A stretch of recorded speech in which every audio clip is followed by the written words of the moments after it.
जय श्री राधे कृष्ण। शरणागत भक्त में दो भाव रहते हैं, मैं भगवान का हूँ और भगवान मेरे हैं। इन दोनों में भी मैं भगवान का हूँ और भगवान के लिए हूँ, यह भाव ज़्यादा उत्तम है। कारण कि भगवान मेरे हैं और मेरे लिए हैं, इस भाव में अपने लिए भगवान से कुछ चाह रहती है।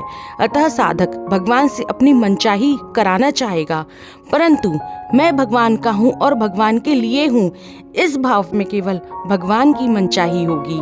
इस प्रकार साधक में अपने लिए कुछ भी करने और पाने का भाव न रहना ही वास्तव में अनन्य शरणागति है।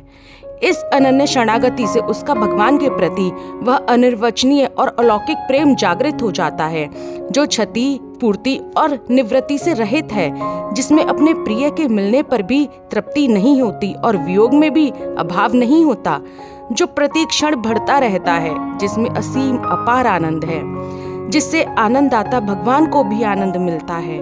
तत्व ज्ञान होने के बाद जो प्रेम प्राप्त होता है, वही प्रेम अनन्य शरणागति से भी प्राप्त हो जाता है। उस प्रेम स्वरूप भगवान को मुक्त पुरुषों के लिए भी प्राप्तव्य बताया गया है। तात्पर्य यह है कि स्वरूप जिसका अंश है, उसी अंशी परमात्मा के प्रेम की प्राप्ति में ही मानव जीवन की पूर्णता है। स्वरूप में निजानंद है और अंशी में परम आनंद है, जो मुक्ति में नहीं अटकता, उसमें संतोष नहीं करता, उसको प्रतिक्षण वर्धमान प्रेम की प्राप्ति होती है।